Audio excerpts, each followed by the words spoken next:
Now that I've been thinking about this and smoking some more pot today, and been to the sweat lodge, I think no way Putin started this war just for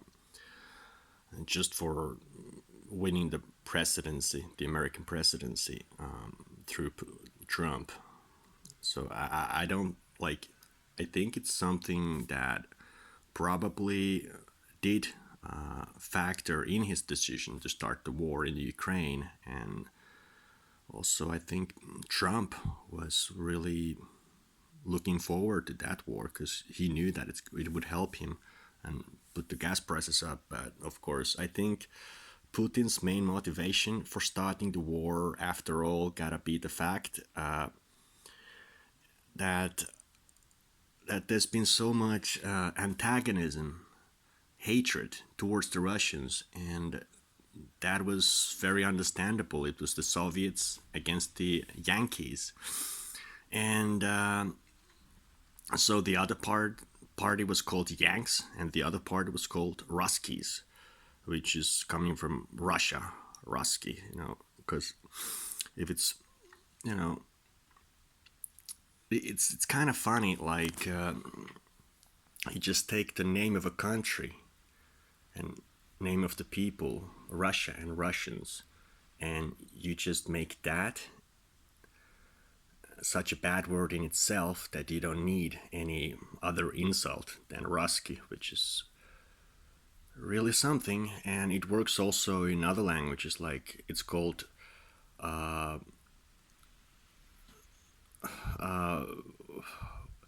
word in Russian for Russia is Russia, and this word is forbidden in the neighboring country because that word has such a bad meaning. It means the one who fails.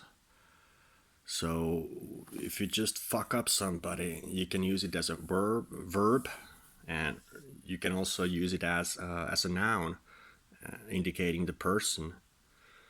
So that's a forbidden word. That's as bad as saying the N word in the country next by called Finland, where I hail from, and still the Swedish people, they can just say a Russian is in Swedish and Rus. Russians, the Russians in Swedish is Ryssarna. So that's politically okay. And Ruski, no говорю по-русски, Ruski, Ruski is a word you cannot use in American English. It's offensive, Ruski, but in Russian you say no говорю русский, я говорю по-русски. I speak Russian. I don't speak. Я не говорю по-русски. Something like that means I don't speak Russian. So you just take literally the same word, русский, in Russian, and then you say it in English, and you can't say that. And you can't say Russia in a related language. It's not a related language, but in a geographically related language. So I think that all this antagonism, this hatred towards the Russians during the Cold War, as they were seen as the enemy, just like in North Korea, Americans are still seen as the American. They are considered the big-nosed criminals, crooks, and they really hate the Americans. They are taught to hate the Americans because they are seen as the enemy of their great leader, who, of course, is actually great.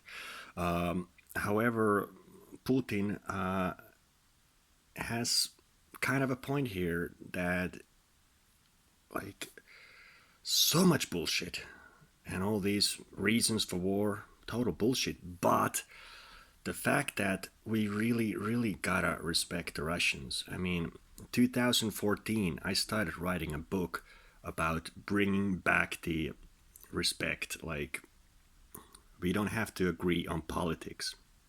We can just. I should have finished that book. I started writing it, and it was gonna be really personal, funny book about just how we can't let politics divide us. We can totally disagree with Russian politics about the LGBT community, but we should not just say all Russians or the Russian culture is something different. Like, we gotta show respect. It's like, what is this double face, these double standards we have? Like when we got a Iraqi refugee who's very masculine and doesn't seem to respect a lot of these values of our society, we're like, okay, we gotta understand and we learn how to talk to him. But then there's a Russian, and we totally just demand that they do not, that they are just as feminist as we are, which is crazy.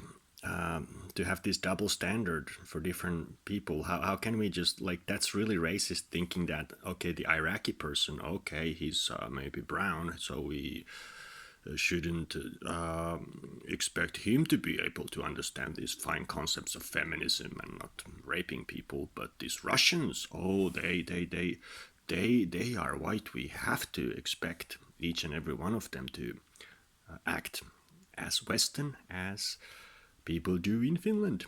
No, I mean, we can have mutual respect. We gotta bring back the respect. I should have fucking wrote that book, but my life has been really, really, really difficult all this time. So yeah, of course, I think Putin wants Trump to get back in power in America, but I think still this is just a 69-year-old guy who wants to bring, who wants to leave respect as his legacy to the Russian people. Give them they already got self-respect, but he wants the outside world also to respect them more. So here he's right. They should be more respected. Like, what is this double standard? You know? You see what I mean?